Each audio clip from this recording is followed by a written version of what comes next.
एकदम बढ़िया। प्रभु की दया। बिना प्रभु के अनुग्रह के कोई प्राणी जीवित नहीं रह सकता। तो प्रभु का अनुग्रह है जो हम जीवते हैं।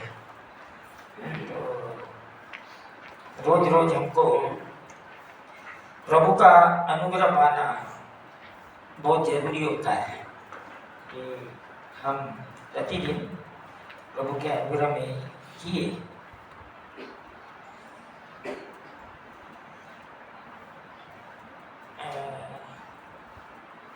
आज वचन में से हम निकालेंगे भजन संहिता उसका 121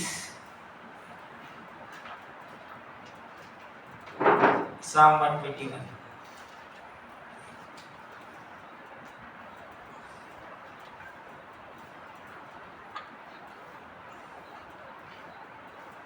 मिल गया?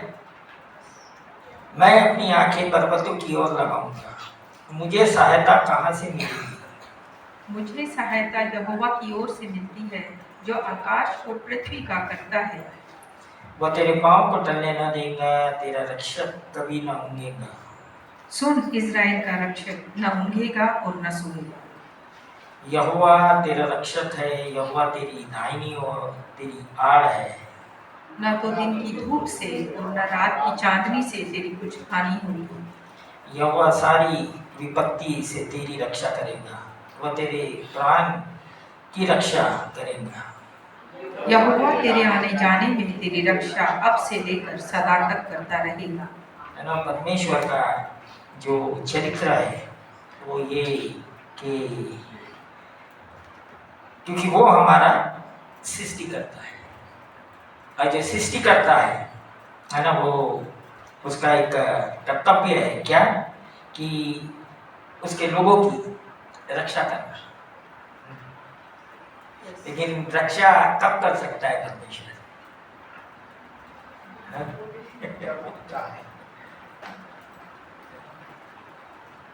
जब हम ये मान लें कि हम खुद अपने आप को नहीं बचा सकते।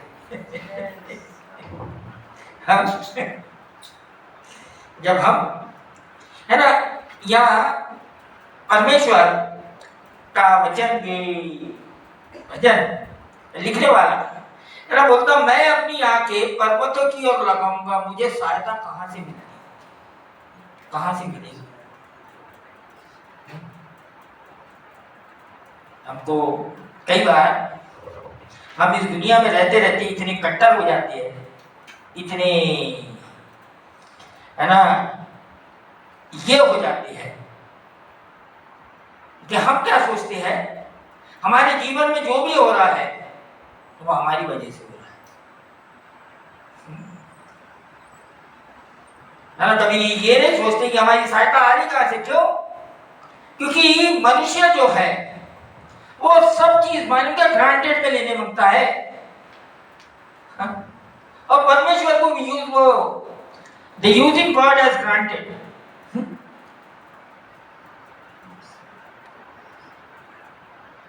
है ना, और जो मदद मिलती है वो सोचता है कि मेरी काबिलियत के कारण, मेरे कारण। लेकिन भाई वो काबिलियत दिया किसने तुमको? हाँ? वो काबिलियत दिया किसने? जिसने हमारी सृष्टि किया है? ये 2 वचन बोलता है, मुझे सहायता यहोवा की ओर से मिलती है, जो आकाश और पृथ्वी का करता है ना। बहुत से बार जो लोगों का जो एक्सपेक्टेशन होता है ना, वो लोग मानकर प्रभु से दूर क्यों जाते हैं मालूम आपको? क्योंकि प्रभु से ज्यादा लोगों से एक्सपेक्ट करते हैं कि कुछ हो जाएगा करके। और है मतलब कि हमारा अपेक्षा, एक्सपेक्टेशन को बोलते हैं अपेक्षा। हम जितनी अपेक्षा परमेश्वर से पाने की कोशिश नहीं करते, उतनी अपेक्षा हम लोगों से पाने की कोशिश करते हैं। और यही जो प्रॉब्लम है ना, इसीलिए किसी बहुत समझदार व्यक्ति ने बोला है, more expectation no serenity, no expectation, serenity. हाँ, मतलब कि तुम जितना लोगों से अपेक्षा करोगे, आपका जो शांति है वो रद्द हो जाएगी, मतलब वो नहीं रहेगी। और आप जब अपेक्षा छोड़ दोगे, आपकी शांति बनी रहेगी, आपका दिमाग संतुलन रहेगा। है ना, मैं आपको बताना चाहता हूं कि लोग बंधे हुए हैं, मालूम क्या, ऐसी ही बात है, ऐसे ही फालतू के फंडे में बेमतलब के अपने आप को और इनको शैतान ने बांध के रखा हुआ है, और सारा अंडर ऑब्लिगेशन में काम कर रहे हैं, मतलब किसी के दबाव में काम कर रहे हैं, या किसी के, है ना, वो नहीं चाहते हैं लेकिन कर रहे हैं।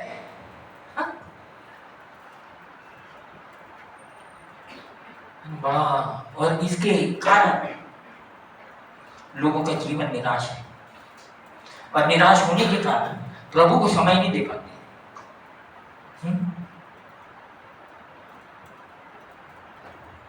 डिस्पेयर, निराशा शैतान का सबसे बड़ा इंसान को से खेलने का हथियार, शैतान का सबसे बड़ा वेपन है, एक हथियार जो लोगों के दिमाग से खेलता है ना। तुम किसी को मारना है ना, तो उससे कुछ मत करो, उसको निराश कर दो, उसको ऐसा ऐसा कर दो कि उसको उसकी उसकी उसकी है ना कमजोरियां को पकड़ लो, और उसको उसके अनुसार उससे है ना व्यवहार करो, वो उसको निराश कर दो, वो है ना उसको मारने की जरूरत नहीं, वो खुद ही मर जाए।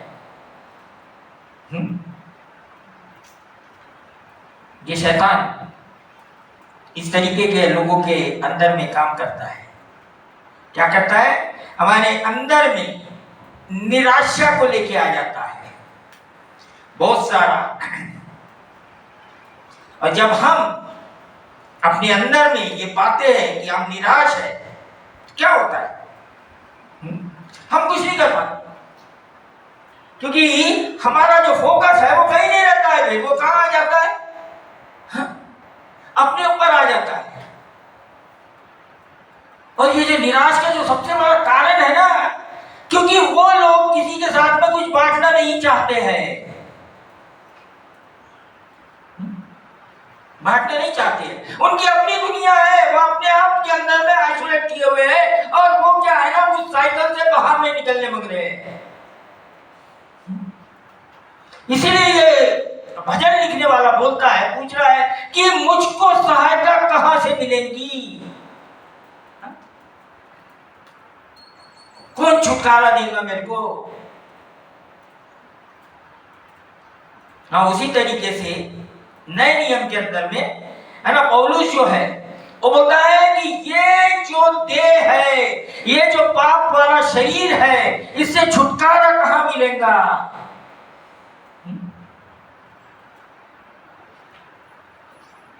आज मसीह लोग कभी छुटकारे के बारे में बात तो बहुत करते हैं, है ना, बात बहुत अच्छी अच्छी करते हैं, लेकिन जीवन में छुटकारा नहीं देखता, है ना। ये प्रॉस्पेरिटी के बारे में बात करते हैं ना, फलने फूलने के, लेकिन जीवन में दिखता नहीं है ना। ये हष्ट पुष्ट होने की बात करते हैं, ये अच्छे होने की बात करते हैं, लेकिन जीवन में दिखता नहीं है, मतलब क्या कर रहे हैं ये,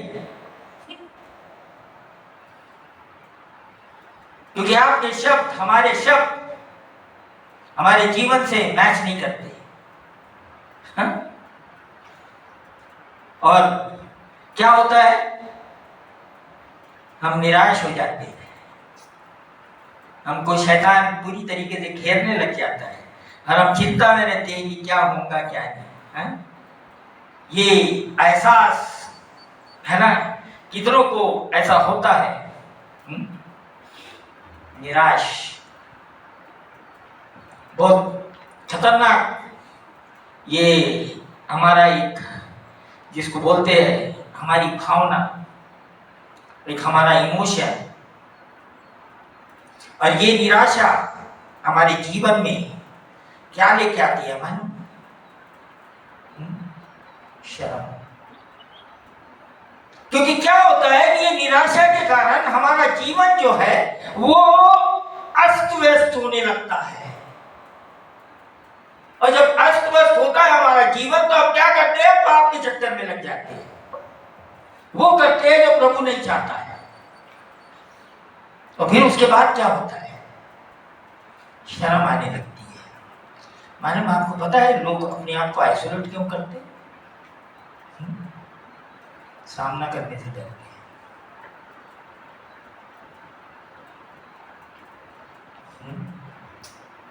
सामना करने से डरते हैं। अपना एक अलग से एक कमरे में अपने आप को अपने ही दिमाग के, अपने ही सोच के जेल में बंद कर लेते हैं।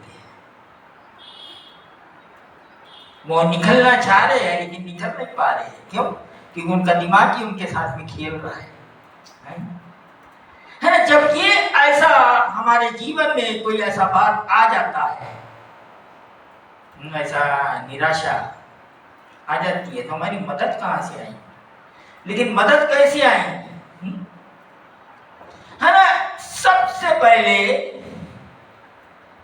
हमने उसको, जो भी हमारे जीवन में हो रहा है, उसको एक्नॉलेज करना कि मुझको क्या हो रहा है। लेकिन क्या है ना कि जो दुनिया की रीति है वो मुखौटा पहनाता है। हो रहा है सब कुछ, लेकिन बोल रहे हैं हमको कुछ नहीं हो रहा है। कि हमने हमारी जो भावना और जो हमारे अंदर में चल रहा है, हमारी जो फीलिंग चल रही है ना, उसको सबसे पहले क्या है? मानना कि मेरे अंदर में चल क्या रहा है। मसीह लोग क्यों मैच्योर नहीं होते? है ना। मेरा एक बहुत बड़ा सवाल है ना। मैं जब सेवकाई के अंदर में आया और मैं ट्रेनिंग के लिए गया, मैं 3 महीने में है ना प्रचार करने लग गया, मैं सब कुछ करने लग गया 3 महीने के अंदर, 3 महीने में। मेरे को बड़ा ये लगता है कि यार ये सालों साल लोग ना बैठे रहते लेकिन कुछ करने के लिए तैयार नहीं। क्यों? क्या कारण है? ये सबसे बड़ा कारण है निराशा।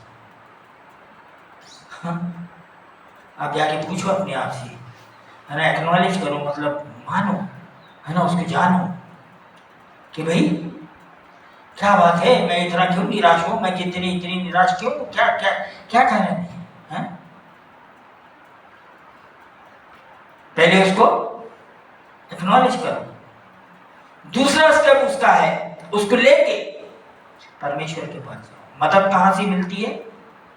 लेकिन हमको अपने ही खुद के जो फीलिंग है, जो अपनी भावना है, उससे हमको ईमानदार होना है कि अगर हमारे अंदर में हम निराश होते हैं या हम ऐसा कुछ लगता है हमको और हमारा जीवन जो है वो अस्त व्यस्त हो रहा है, क्या काय के कारण? निराशा के कारण। हाँ, है ना। इसको बोलते हैं तुम अपने जीवन में अनमैनेजेबिलिटी को देखने लग जाते हो। तुम काम भूल जाते हो, तुम कुछ करना भूल जाते हो, तुम ये हो जाते हैं, तुम अपने काम में ईमानदार नहीं रहते हो, तुम अपने फैमिली में ईमानदार नहीं रहते हो, तुम्हारे बच्चों से ईमानदार नहीं रहते हो, तुम अपने सोशल लाइफ में ईमानदार नहीं रहते हो, तुम चर्च में ईमानदार नहीं रहते हो, तो कहीं में ईमानदार नहीं। क्या है इसका मतलब? क्या है कि तुम्हारे जीवन में अनमैनेजेबिलिटी ने घेर लिया है। तुम्हारा जीवन जो है वो अस्त व्यस्त हो रहा है, लेकिन एक मैकेनिज्म चल रहा है तुम्हारे जीवन में जो तुम दिखाने के लिए कुछ कर रहे हैं। बड़ा खतरनाक चीज है। लोग यही चीजों को एक्नॉलेज नहीं कर पा रहे हैं। क्यों नहीं कर पा रहे? क्योंकि वो वैसा जीने का लोगों का आदत हो गया है और शैतान ने उनके दिमाग के अंदर में वो बात को डाल दिया है कि तेरे को ऐसा ही जीना है, तेरे को कोई मदद करने वाला नहीं। क्योंकि मदद कहाँ ढूंढ रहे हैं? गलत जगह ढूंढ रहे हैं, है ना। निराशा सबको घिरी हुई है और हम निराशा वाले के पास जाके आशा की खोज कर रहे हैं। क्या मिलने वाला है? नहीं मिलेगा।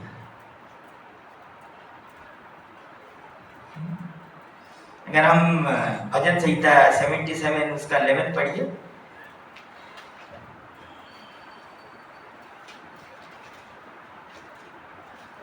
77 का 11। मैं यहाँ के बड़े कामों की चर्चा करूंगा, निश्चय मैं तेरे प्राचीन काल वाले अद्भुत कामों का स्मरण करूंगा। क्या बोलता है? बड़े कामों की चर्चा करूंगा। किसके? है ना, आप याद करो, सारे लोग याद करो कि हम पहले कैसे थे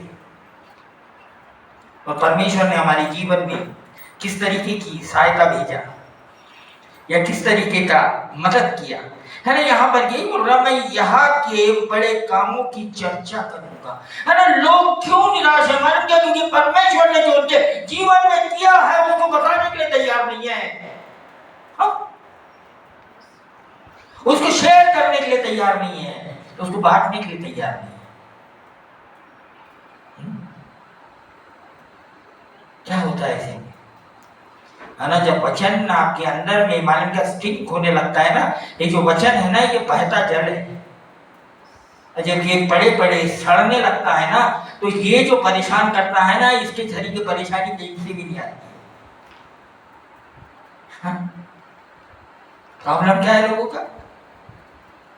परमेश्वर का बहता जल उसको बहने नहीं दे रहे, उसको जमा करके रखे। जब पानी जमा होता है एक जगह में तो क्या करता है वो? हाँ, उसमें कीड़े पैदा होने लगते हैं, बदबू मारने लग जाता है। हाँ? नाना प्रकार के गंदगी उसके अंदर आ जाती है और उसको पी लिया तो क्या होगा?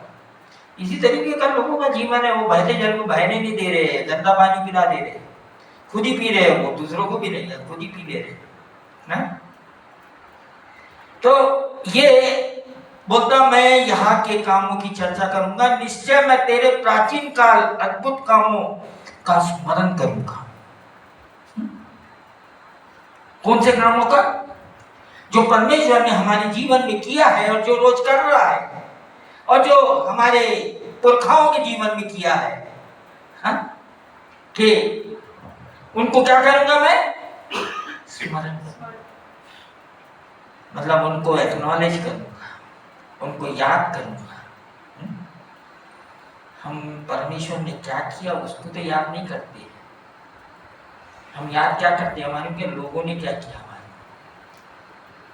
जो परमेश्वर ने हमारे लिए जो किया है उसको याद नहीं करते।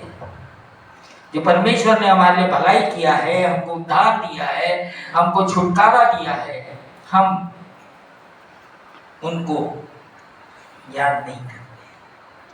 और इसीलिए ये जो कारण है हमारा निराश होने का,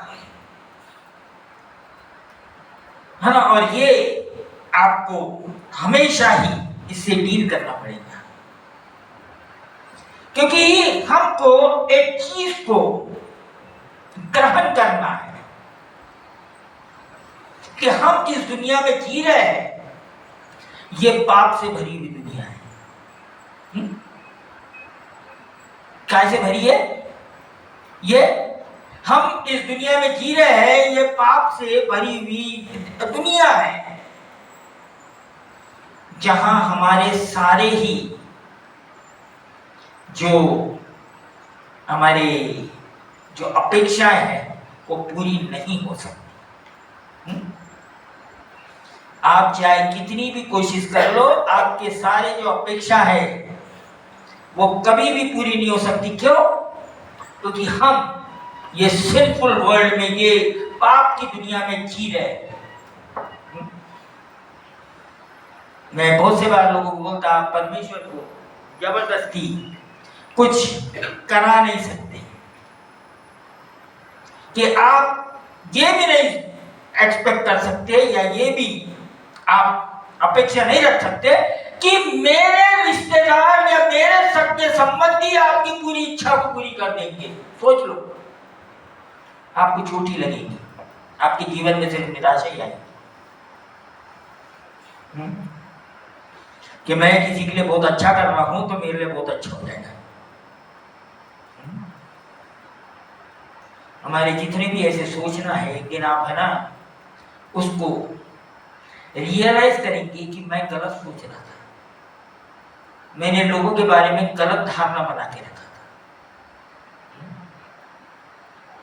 था और आपको चोट लगेगी। और है ना, इसीलिए परमेश्वर है ना जो क्या करता है मालूम क्या, किसी भी व्यक्ति जो परमेश्वर के जन होती है ना, उनको किसी भी व्यक्ति के बहुत करीब नहीं जाने देता।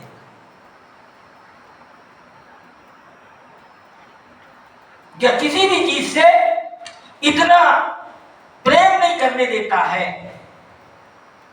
और जब वो परमेश्वर का प्रेम, और अगर वो प्रेम की जगह अगर लोगों का प्रेम या हमारे किसी रिश्तेदार का प्रेम या किसी का भी प्रेम, तो या यहाँ तक के पति पत्नी का भी प्रेम उसके बीच में आ गया ना, तो परमेश्वर हटा देता। मालूम आपको, बड़ी कड़वी सच्चाई। अगर आपको परमेश्वर ने चुना है, अगर आपको परमेश्वर ने अपने काम के लिए बुलाया है, और आप परमेश्वर की जगह या किसी को भी दे रहे हैं, परमेश्वर उस व्यक्ति को ही हटा देगा। उस व्यक्ति को ही हटा देगा आपके जीवन में से। परमेश्वर जलन करने वाला परमेश्वर है कि उसके बीच में और कोई भी, इसका मतलब ये नहीं है कि तुम प्रेम मत करो, लेकिन अगर तुमने उसके प्रेम को, है ना, पहला प्रायोरिटी है परमेश्वर। क्यों लोगों के जीवन में निराशा है? वो प्रायोरिटी नहीं है, वो पहला स्थान नहीं दे रहे, है ना। ये करने के कारण बहुत से लोग मालूम कर ये हो जाते हैं कि ये क्या हो रहा है भाई, है ना। अगर तुमने परमेश्वर की जगह में किसी भी व्यक्ति को बैठा दिया, परमेश्वर उसको हटा देता, मालूम आपको, या तुमको ही हटा देगा। किसी ना किसी को हटना पड़ेगा।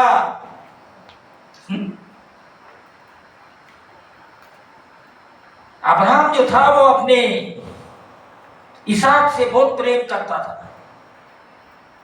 परमेश्वर अपने पुत्र से, यीशु मसीह से बहुत प्रेम करता है। उसने इतना बड़ा उदाहरण दे दिया। क्या किया?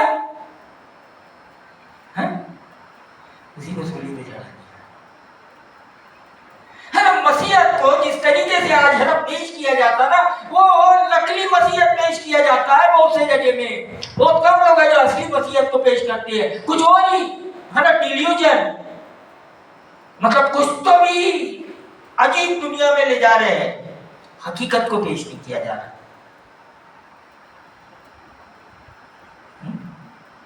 हकीकत को पेश नहीं किया जा रहा है ना। अब्राहम अपने इसहाक से, है ना, तो 100 साल के बाद में परमेश्वर, पिछले हफ्ते हमने देखा 100 साल के बाद में उसको परमेश्वर ने पुत्र दिया। बहुत प्रेम कर रहा था उससे। परमेश्वर ने क्या बोला? ले गया उसको कहां पर? मोरैया पर्वत के ऊपर, और क्या कर उसको बलिदान चढ़ा। क्या बता रहा था परमेश्वर? मैं खुद करने वाला हूं। एक परछाई दे रहा था, एक शैडो दे रहा था।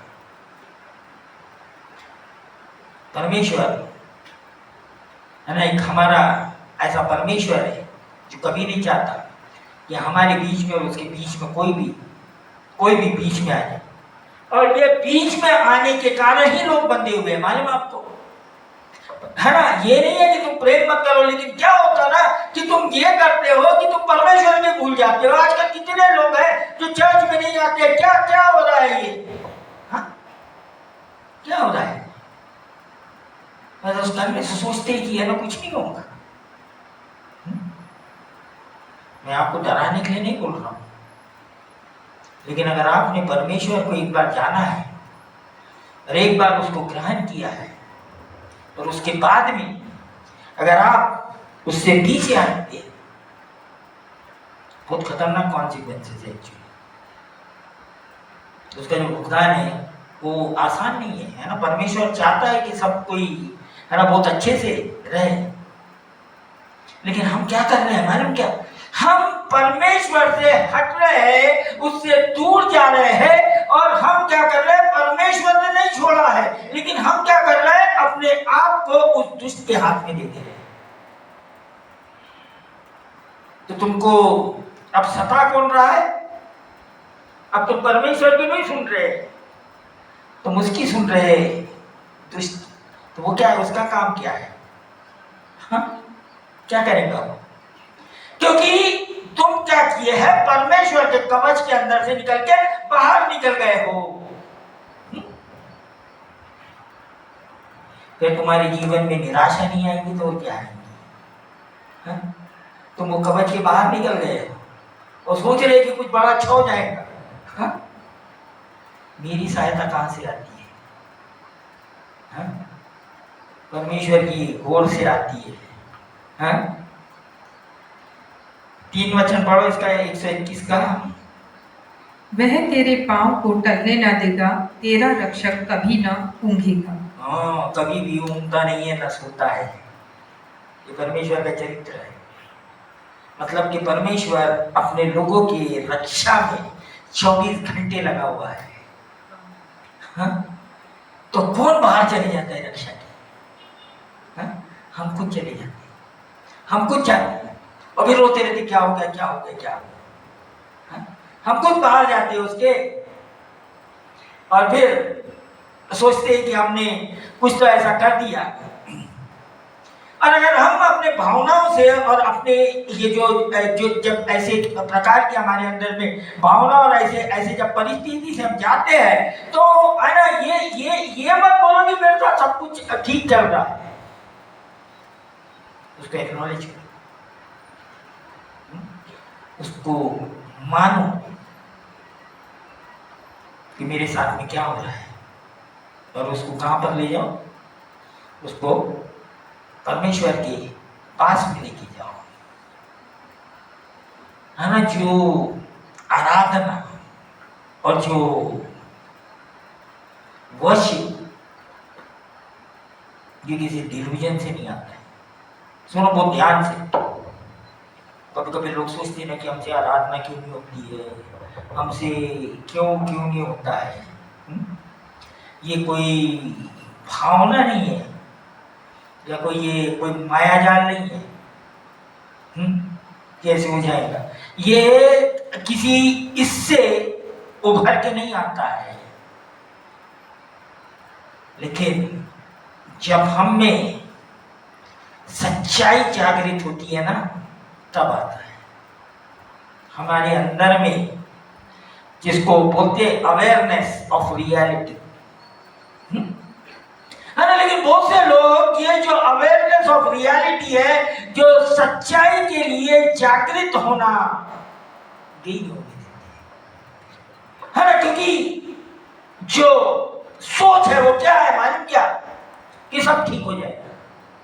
है ना, सच्चाई का सामना मत करो, लेकिन अपने दिमाग के अंदर ये सोचते रहो कि सब ठीक हो जाएगा।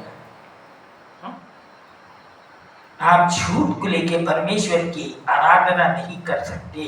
आप झूठे फीलिंग से परमेश्वर को है ना धन्य नहीं कह सकते, क्योंकि वो आपके बीइंग में से नहीं आ रहा, आपके है ना तत्व में से नहीं आ रहा, आपके सिर्फ मुंह में से आ रहा है। कभी कभी आराधना लोग सोचते मुंह से, नहीं नहीं नहीं, आराधना मुंह से नहीं होती है, आराधना तत्व से होती है, आप बीइंग से। और जब हम रियल ही नहीं है ना, हम सबसे पहले अपने आप से ही रियल नहीं है, अपने आप से ही सत्य में नहीं है। है ना, क्योंकि लोग इस विचार में कि सारा ठीक है, नहीं, सारा कुछ ठीक ठाक नहीं है, बहुत कुछ गड़बड़ी है। उसको तो एक्सेप्ट करो कि बहुत सारा गड़बड़ी है। हम वो रियल पे तो आ जाओ, वो रियलिटी पे तो आ जाओ कि बहुत सारा ठीक नहीं है। हाँ, तब ये करो। है ना, ये सारी चीज जो है हमारे जीवन में बहुत बड़ा निराशा का, क्यों? क्योंकि हम सबसे पहले रियल नहीं है, सही नहीं है हम। और हम सोचते कि हम है ना कुछ तो भी ऐसा मुंह से कुछ कर देंगे तो हम खुश हो, है ना, थोड़े देर के लिए पक्का खुश हो जाओगे। क्यों खुश? इसीलिए होंगे क्योंकि तुम संगति में। हाँ, कहां पर? तुम संगति में हो, लेकिन तुम अकेले में रहते तो तुम्हारे हाल क्या रहते? तुम्हारे अंदर कोई खुशी है हुई है या आइसोलेशन में घेरा हुआ है और तुम्हारे विचार ही कुछ और चल रहे हैं। हाँ? जब संगति में तो ठीक है। क्यों खुश है? क्योंकि परमेश्वर की उपस्थिति है, परमेश्वर का वचन है। हाँ? तो थोड़ी देर के लिए क्या है, तुम खुश है। लेकिन यहां से बाहर जाने के बाद में क्या होता है? जब तुमको दुनिया का सामना करना पड़ता है, और जब बहुत सी बातें है ना, यहां तक कि तुम्हारे दोस्त भी तुमको नीचे दिखाते हैं। फिर क्या होता है? तुम्हारा कोई दोस्ती या तुम्हारा कोई बहुत करीब का ही लोग आपको नीचे दिखा रहे हैं। भजन संहिता 41 पढ़ो कोई, 41:9 नहीं 41, हाँ 41:9। मेरा परम मित्र जिस पर मैं भरोसा रखता था, जो मेरी रोटी खाता था, उसने भी मेरे विरुद्ध लात उठाई है। ये रियलिटी है।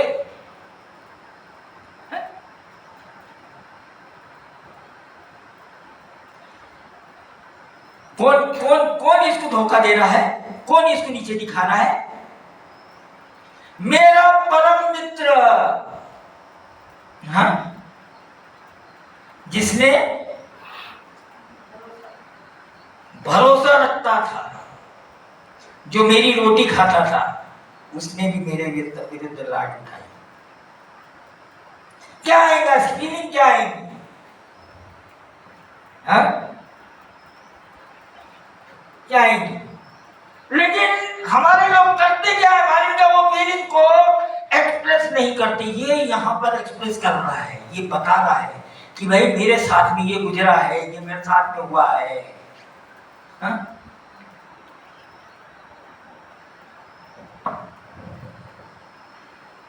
डिल्यूजन में जी रहे हैं।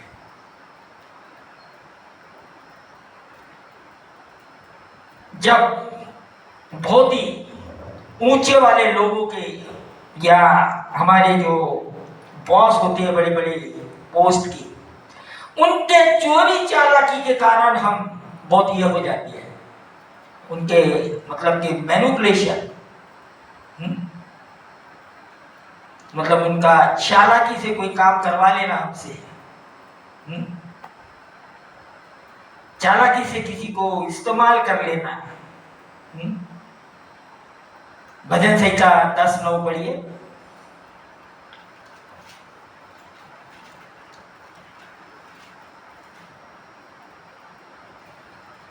जैसा सिंह अपनी झाड़ी में, वैसा ही वह भी छिपकर घात में बैठा करता है। वह दीन को पकड़ने के लिए घात लगाए रहता है। वह दीन को अपने जाल में फंसाकर घसीट लाता है, तब उसे पकड़ लेता है। इसकी बात कर रहा है ये यहाँ पर? कौन कर रही है? ताकत वाले लोग, बड़े पोस्ट वाले लोग। हाँ? ये जब ऐसा शब्द आता है ना, ये सिंह किस चीज को दर्शाता है? हाँ? ताकत। हाँ, इसके सामने कौन खड़ा हो सकता? चालाकी से क्या करते हैं? इस तरीके से घात कर देती है और पता भी नहीं चलता। ये जो भजन संहिता है,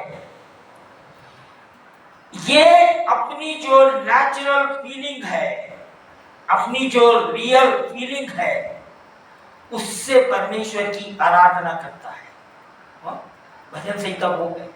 भजन संहिता यही नहीं है कि बहुत अच्छे बहुत है ना, वो प्रेज एंड वर्शिप है ना, जो जिसको बहुत मीठे मीठे शब्द, बहुत फ्लावरी शब्द है ना, बहुत है ना मीठा बोलना, वो नहीं है। यहाँ पर भजन संहिता के अंदर में ऐसे ऐसे जो साम लिखे गए हैं, ये बता रहा है कि भाई मेरी ये फीलिंग है ना, मैं इसको लेते भी परमेश्वर की आराधना करता हूँ, सिर्फ बहुत अच्छे शब्दों से नहीं, अच्छे शब्दों से ही नहीं, लेकिन इन तरीके से। है ना? कोई भजन संहिता 5:9 पढ़िए।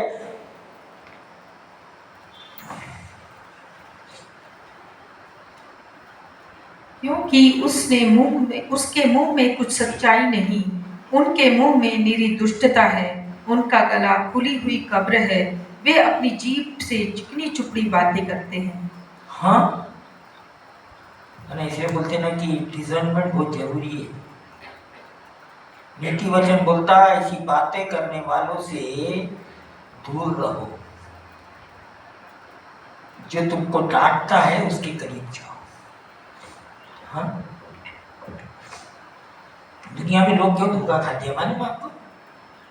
क्यों क्यों क्यों धोखा खाते हैं मालूम? यीशु मसीह को जिसने पकड़ाया उसने क्या किया था? यीशु मसीह के साथ गाली दिया था, डांटा था, चुम्मा दिया था।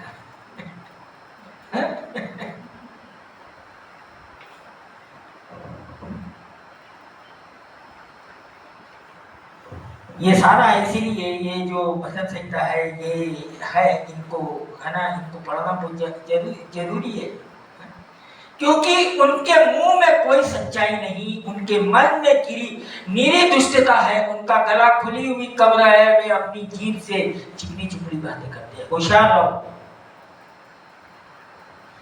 कोई अगर आपको सच्चाई से और है ना, इसीलिए है ना बहुत सारे लोग मान के सब बात सुनने नहीं मांगते। कल मेरे को एक फोन आया चंडीगढ़ से, एक बहुत पुराना हमारा जो हमारे साथ में काम करता, सेवकाई अभी भी करता, बोलता पास्टर जी आप लोगों की बहुत याद आ रही है। क्यों?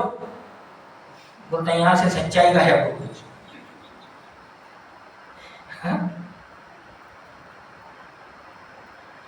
मतलब वहां पर यह चल रहा है कि यहां तक के विश्वासियों के को नए नियम में से भी कुछ नहीं मालूम है। चर्च में जा रहे हैं, नए नियम में से भी कुछ नहीं मालूम है। कोई डांटने वाला नहीं है उनको, कोई सुधारने वाला नहीं है उनको, कोई बताने वाला नहीं है उनको कि भाई ये सारी ऐसी ऐसी चीजों से तुमने बचना चाहिए, है ना, क्योंकि ये आजकल लोगों को ये बातें बहुत बुरी लगती है। हा? किसी को कोई थोड़ा सा जोर से बोल दो तो वो आगे वाले बिलीवर को या विश्वासी को जब कंप्लेंट करता है ना, तो उसको हटवा दिया जाता है वहां से। दया दया नहीं है, दुश्मन है, उसके जीवन को बिगाड़ दोगे पूरी तरीके से। कोई ऐसा करता है, वो आगे वाले के जीवन को क्या कर रहा है? बिगाड़ने का कोशिश कर रहा है। बड़ा बुरा लगता है। हमारे इसको नहीं बोलना चाहिए, हमको कुछ नहीं बोलना चाहिए। हाँ भैया, टच में नॉट रहो, जंगल में जाके रहो। मनुष्य के बीच में चर्च में रहने का काम नहीं है। सही में कोई छूना नहीं है। हाँ, कुछ नहीं बोला। समझाने वाला दुश्मन है, और बाद में जाके वो हाल हो जाते हैं जो मुड़ के आना भी मुश्किल है। मैंने ऐसे बहुत सारे लोगों को देखा है। चले गए, मैं कभी किसी को रोकना नहीं है, जाओ जो करना है करो।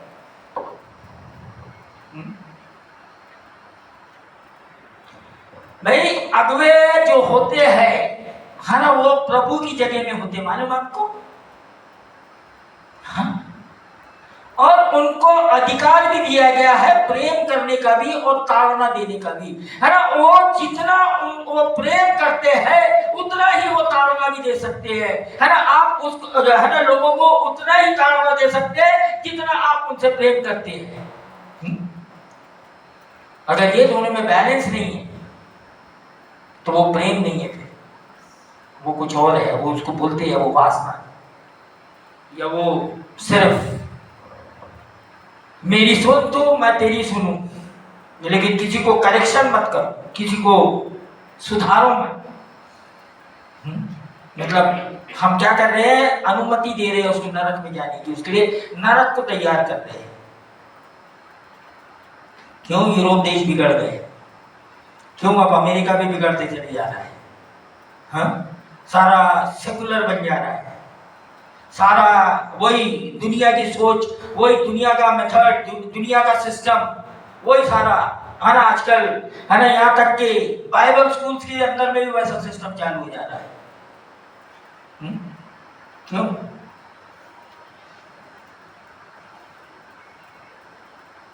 क्योंकि ताड़ना नहीं देते, है ना। यहाँ जो वचन है तो निकालो, तिमोथी उसका दूसरा तिमोथी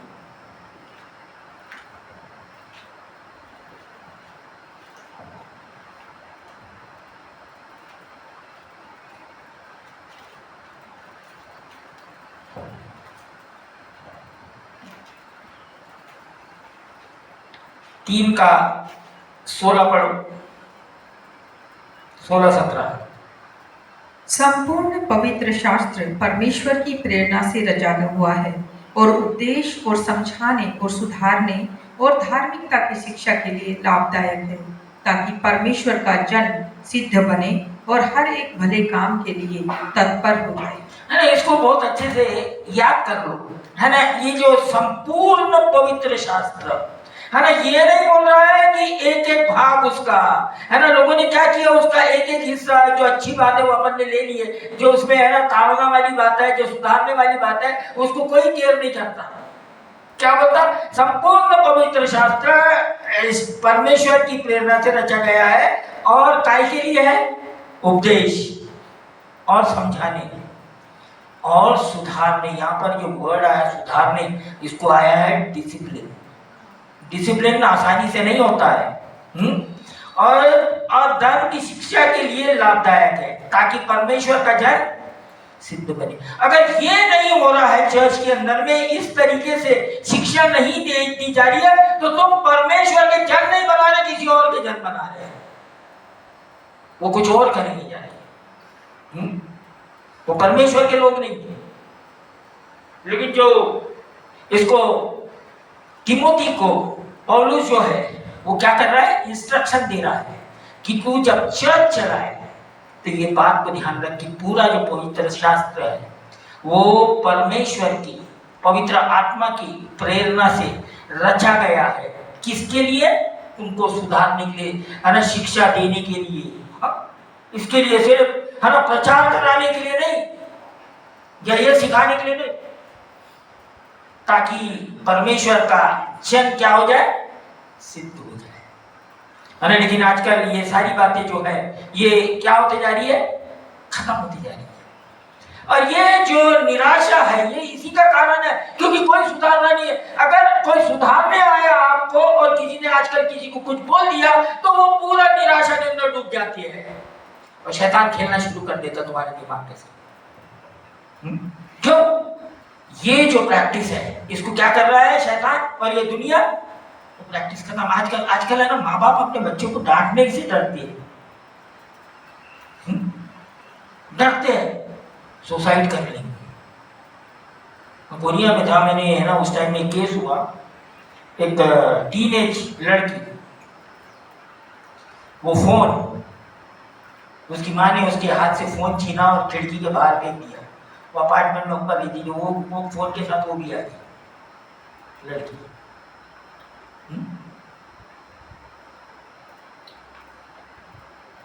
सुनने चाहिए यहाँ पर अभी स्वामी था इधर में बोल रहा था कि आजकल जो निमाज के अंदर में जो ज्यादा जवानों के केस, बच्चों के केस है, वो मोबाइल के केस है। मोबाइल की केस है, उसके कारण वो वहां पर एडमिट है, इलाज चल रहे हैं उनके, हैं? इतने ज्यादा एग्रेसिव हो जाती है, इतना ज्यादा एग्रेशन, कोई कंट्रोल ही नहीं होता। तो है ना, मैं कई बार है ना चर्च के अंदर में बोला, ये जवानों का अगर असली चेहरा देखना है ना, इनको मोबाइल छीन लो तुम, इनको बोलो कि एक हफ्ते है ना मोबाइल फास्टिंग कर लो, 1 महीना इनको मोबाइल फास्टिंग करा दो, देखो इनको, है ना, इनकी सारी हकीकत बाहर निकल जाएगी।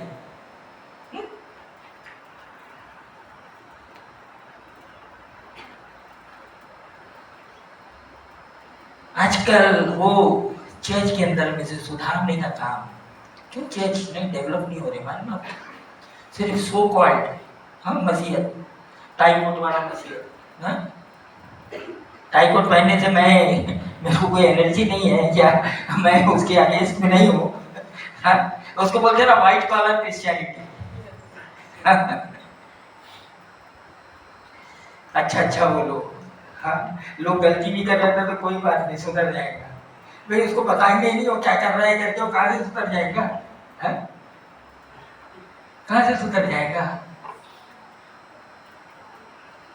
और ये जो फीलिंग है, ये जो है ना निराश वाली, ये क्या करती है मन क्या, ये शर्म लेके आती है। और ये जो शर्म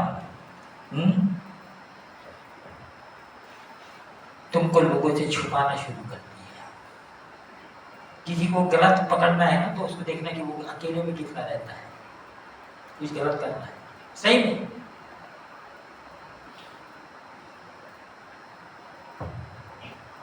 तुम कैसे पहचानते हो कि ये एडिक्ट है, ये कुछ उल्टा सीधा काम करता है? वो अकेले में अपने आप को रखने मांगता है, लोगों से अलग करने मांगता है, लोगों के बीच में बैठने नहीं मांगता है। अगर वो बैठा भी है तो वो है ना, उस विराट में रहता है कि कब इनके बीच में से उठ के बाहर जाओ अकेले।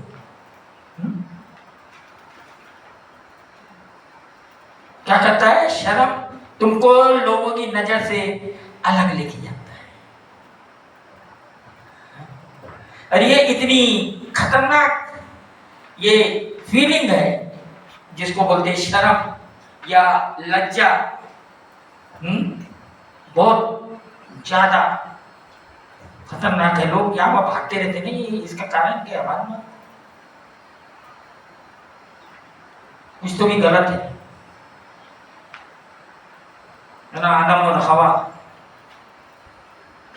पाप करने से पहले ये परमेश्वर की रास्ता देखते रहे, तो परमेश्वर आएगा और इनसे क्या करेंगे? मिलेगा। और ये क्या करेंगे उसके साथ में? इनको बहुत मजा आता था क्या क्या करने के लिए? परमेश्वर के साथ में संगति करने के कारण। और आपको सबको मालूम है जब ये उस अदन की वाटिका में थे तो इनके पास में कपड़े नहीं थे, ये कपड़े नहीं थे उनके पास, और उनको कोई शर्म नहीं आती थी। हाँ, वो कपड़े नहीं थे और उनको कोई भी शर्म नहीं आती थी।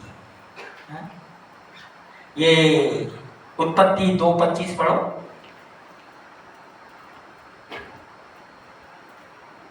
उत्पत्ति पहली किताब 2:25। आदम और उसकी पत्नी दोनों नंगे थे पर लाजाते न थे। हाँ बस, वो कपड़े नहीं पहने थे, वो नंगे थे, लेकिन वो क्योंकि एक दूसरे से उनको कोई शर्म नहीं, कोई लज्जा नहीं। क्यों? क्योंकि पाप बीच में नहीं आया था। पाप बीच में नहीं आया था। पाप कब आया? जैसे ही वो लोगों ने परमेश्वर की बातों का उल्लंघन किया, जैसे ही उन लोगों ने क्या किया? परमेश्वर की आज्ञा को तोड़ा। क्या हो गया? क्या किया वो लोगों ने? परमेश्वर की बात नहीं सुनी। ये जो परमेश्वर का वचन है इसको नहीं सुना, उन्होंने क्या किया? उस दुष्ट के वचन को सुना।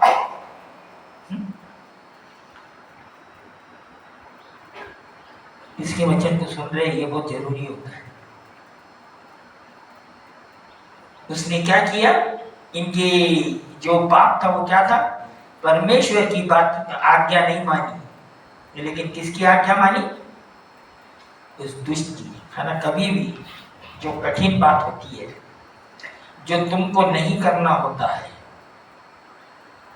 जो तुमको नहीं करना चाहते हैं या उसको तुम करना चाहते हो, अगर उस बीच में आके किसी व्यक्ति ने आपको थोड़ी सी सहानुभूति दे दी, वाह बेचारा देखो क्यों बोला गया है भाई ऐसा, वो गलत आदमी है, देखो ऐसा नहीं बोलना था, होशियार रहो ऐसे बात बोलने वाले। ऐसी बातें नहीं बोलना था। परमेश्वर ने कैसे बोल दिया तुमको कि इसको मत खाओ, तुम इसको खाओ तुमको कुछ नहीं होगा, क्योंकि परमेश्वर तुम्हारा दुश्मन है, इसीलिए तुमको ऐसा बोला है। ऐसे ही लोग जो चर्च से चले जाते ना, यही बातों के कारण चले जाते। मालूम आपको, किसी ने तो भी उनको भड़का दिया है, किसी ने तो भी उनको अंदर में कुछ तो भी है ना कड़वाहट डाल दिया है। किसके प्रति? लोगों के प्रति। इन्होंने ऐसा क्यों बोल दिया? ऐसा नहीं बोलना था। यहां पर ये जब तक के ऐसा था ये बहुत अच्छे थे ना, लेकिन इन्होंने जैसे ही खा लिया उसको क्या हो गया? है ना, कोई वही 3:3 का 7 पढ़िए उत्पत्ति। तब उन दोनों की आंखें खुल गई और उनको मालूम हुआ कि वे नंगे हैं। इसीलिए उन्होंने अंजीर के पत्ते जोड़ जोड़ कर लंगोट बना लिए। क्या हो गया, जैसे ही उनको खा लिया और क्या पता चला उनको सबसे पहले, क्या ही मतलब, जैसे ही पाप एंटर हुआ उनके अंदर में क्या इफेक्ट हुआ उसका, हाँ? लज्जा आ गई। क्यों आती है लज्जा? हाँ? हमको बड़ी शर्म आती है। हाँ? क्यों आती भाई? चोरी किए तुमने, करेंगे तो आएगी शर्म, गलत किए तो आएगी शर्म। हाँ? क्यों लज्जा आती है? तुमने किया नहीं कुछ भी ना, क्यों क्यों क्यों शर्म आ रही है? हाँ, गलत नहीं की है ना। लेकिन इनको जैसे ही वो बात हुई है ना, इनको शर्म आ गई और शर्म के लिए इन्होंने क्या किया, अपना जुगाड़बाजी कर लिया। क्या किया? अपने आप को ढाक दिया। ये तो क्या हो गया कि शैतान ने इनको बोला कि भाई तुम अगर इसको खा लोगे तो तुम परमेश्वर बन जाओगे। लेकिन जब इन्होंने खा लिया, क्या बन गई? ये तो देखिए यार, तो कुछ और ही हो गया। हाँ, ये तो हमारा जीना ही मुश्किल हो गया। ये तो हाँ? ये तो हम दोनों यार बड़े आराम से, ये तो हम एक दूसरे के बीच में क्या होगा, इनके एक दूसरे से भी शर्माने लग गई है। हाँ, मैं आपको बताना चाहता हूँ कि जब हस्बैंड और वाइफ के बीच में शर्म आ जाती है ना, तो बहुत बड़ा पाप है उधर। सुन लो, हाँ, कुछ तो भी गलत है वहां पर। एक दूसरे को तो वो कर रहे जाए, हमारे में एक दूसरे से ऐसा हो गया तो एक दूसरे को क्या है ना, ढाप रहे हैं। अब भाई आदम तू मेरे लिए कपड़े बना और मैं तेरे लिए कपड़े बनाता, तो मेरी पीठ बुझा मैं तेरी पीठ बुझा। दोनों ने क्या किया एक दूसरे के लिए। देखो कि ये जो मैनिपुलेशन है, ये जो अपने आप को छुपाना है, ये किस तरीके से है ना काम करता है। क्या किया वो दोनों ने, एक दूसरे की मदद करने लग गए। क्या करने के लिए? उसको ढांपने के लिए। वो जो नंगाई अब दिख रही है उसको छुपाने के लिए अपनी धार्मिकता शुरू कर दी है। इसको बोलते हैं सेल्फ राइचियसनेस। मैं बड़ा धार्मिक, मैं तो कुछ नहीं करने वाला। हाँ, मैं तेरे पाप ढांप लेता, तू मेरे पाप ढांप। परमेश्वर की हमको जरूरत नहीं है, यही हो रहा दुनिया में। मैं तेरे को छुपा देता, तू मेरे को छुपा दे। अपने तरीके से अपनी स्वयं की धार्मिकता सामने आ गई। आज कलीसिया के अंदर में ज्यादा लोग स्वयं की धार्मिकता, इसलिए इनको सारे लोग बुरे लगते हैं। ये किसी की बात बर्दाश्त नहीं होती थी। क्यों? क्योंकि ये सबसे बड़ा स्वयं की धार्मिकता का निशानी है। अगर हमको है ना जो वचन है और जो बातें है ना, हमारे अगुओं की बात अच्छी नहीं लग रही है, तो कहीं ना कहीं सेल्फ राइचियसनेस है, स्वयं की धार्मिकता है। अच्छी नहीं लगती बात, गलत लगती है। और फिर क्या करते हैं? अपने तरीके से अपने वस्त्र, मतलब अपनी धार्मिकता बनाने लग जाती है। कब तक के? लेकिन पत्ता कितने देर चलेगा? परमानेंट है वो। धूप निकलेगी और क्या होगा, तो उतनी देर के लिए रहता हूं। तो रोज रोज वही काम करना पड़ता है। रोज रोज रोज रोज का काम बन गया। रोज रोज सिलो, रोज पहनो, रोज सिलो, रोज पहनो। कब तक करते रहोगे? परमेश्वर ने क्या किया फिर? उसको वहां पर जानवर को मारना पड़ा, मतलब लहू बहाना पड़ा। और उनको काय का वस्त्र दिया उसने? परमेश्वर ने उनको चमड़े का वस्त्र पहनाया। रोज रोज की परेशानी मत करो। मैंने तुमने कर दिया, अभी जो भी कर दिया, लेकिन है ना ऐसे ऐसे उल्टे सीधे अपने तरीके से मत जियो, अपने तरीके से ऐसे मत करो।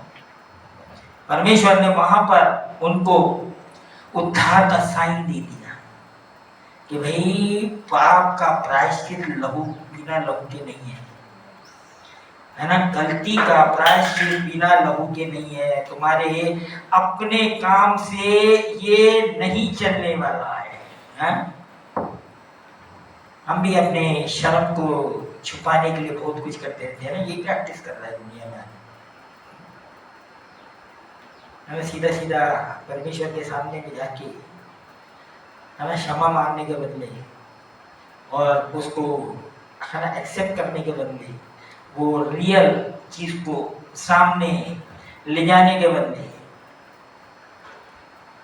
और जब ये पाप हमारे अंदर होता है ना तो हम परमेश्वर की उपस्थिति में नहीं आ सकते, क्योंकि पाप परमेश्वर की उपस्थिति में नहीं आ सकता। लोग जब चर्च से भागते हैं ना, या एक कलीसिया को एक फॉर्मल बना देते हैं, ये धर्म का आत्मा जो काम करता है, जीवन नहीं बदलता, लेकिन ये सारा एक्चुअली परमेश्वर से भागना है ना। ये बहुत से लोग परमेश्वर का वचन क्यों सुनते हैं? मन को थोड़े देर के लिए बड़ा अच्छा लगता है, वही मतलब है ना, वही पत्तों का कपड़ा बना के पहन रहे हैं,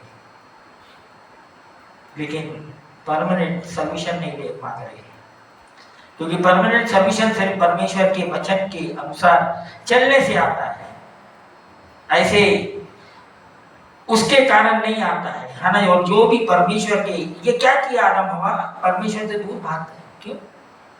जैसे ही पाप आ गया भाग गए, मतलब इनके अंदर में वो डर आ गया है ना। ये शर्म जो है ये डर को लेके आती है। हाँ? शर्म जो है क्या करती है? पाप आया, पाप ने क्या किया? शर्म को लेके आया, शर्म ने डर को लेके आई, और डर ने क्या किया? तुमको उसके अनुसार किस तरीके से मैकेनिज्म है उसका, उस तरीके से जीना सिखा दिया। आज दुनिया यही कर रही है, लेकिन प्रॉपर सॉल्यूशन के ऊपर नहीं आ रही है। परमेश्वर तो असली वस्त्र पहनाना चाहता है ना, जिसको वचन में बार बार धार्मिकता का वस्त्र, क्लोथ ऑफ राइचियसनेस, जो पवित्र आत्मा है। क्या किया परमेश्वर ने? पवित्र आत्मा उससे, लेकिन उसको नहीं मांगते, भागते लोग उससे, और निराशा और मदद कहीं और मांग रहे, कहीं और ढूंढ रहे है ना। मदद यीशु मसीह के पास है, क्योंकि यीशु मसीह ने हमारे पापों के लिए अपना प्राण दे दिया, और परमेश्वर ने आदम को उसी टाइम में आदम और हवा को बताया कि भाई ये जो पाप का प्रायश्चित है ये बिना लहू के नहीं हो सकता है, क्योंकि जो पाप है वो कहां पर है? कहां है पाप? पाप कहां है? हमारे खून में है। और प्राण कहां है? हमारा प्राण कहां है? लहू में प्राण है। और पाप भी कहां है? तो उसको कौन धो सकता है? जिसके लहू में कोई पाप नहीं है। और वो किसका? केवल परमेश्वर का। तब उसको क्या करना पड़ा? उसको बहाना पड़ा, है ना। जाके कभी है ना, वो लय व्यवस्था शायद उसके 9वें अध्याय में है कि जहाँ लिखा हुआ है कि पाप है ना, जो हमारा प्राण है वो कहाँ है? एक मिनट मैं बताता आपको। लय व्यवस्था 9 में है,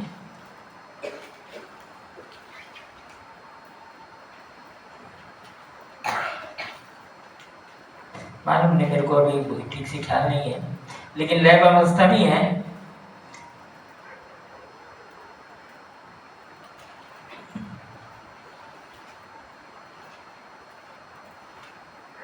जाके कभी पढ़ो उसको कि हमारा प्राण जो है वो लहू में है। आदमी के अंदर से जब ब्लड खत्म हो जाता तो क्या हो जाता? वो खत्म हो जाता, मर जाता है। मतलब हमारा जो प्राण है वो काय में है? लहू में है। और पाप कहाँ है? वो भी लहू में है। हाँ 17 पढ़ो उसको। क्योंकि शरीर का प्राण लहू में रहता है, और उसको मैंने तुम लोगों को वेदी पर चढ़ाने के लिए दिया है कि तुम्हारे प्राणों के लिए प्रायश्चित किया जाए, क्योंकि प्राण के कारण लहू ही से प्रायश्चित होता है। समझ में आया? क्यों प्रायश्चित सिर्फ लहू से होता है? क्योंकि जो प्राण है वो कहाँ है? लहू में है। तो हमारा कर्म क्या हुआ है ना? इसलिए हम बोलते हैं कि हम यीशु मसीह के लहू में हमने हमारे अंदर में क्या है, यीशु मसीह का लहू है,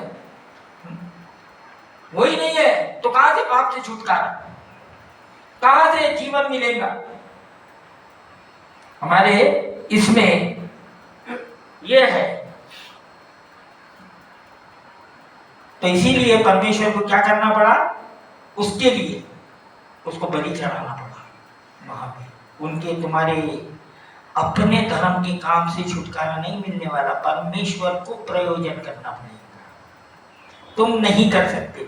इसीलिए तो बहुत बड़ा एक लाइन फट जाती है हमारे बीच में, जो विश्वासियों के बीच में और अविश्वासियों के बीच में। वो सोचते हैं कि हमारे काम के द्वारा, हमारे धर्म के द्वारा, हमारे धर्म के काम के द्वारा हम परमेश्वर तक पहुंच जाएंगे। ये फर्क है धर्म में और सच्चाई में।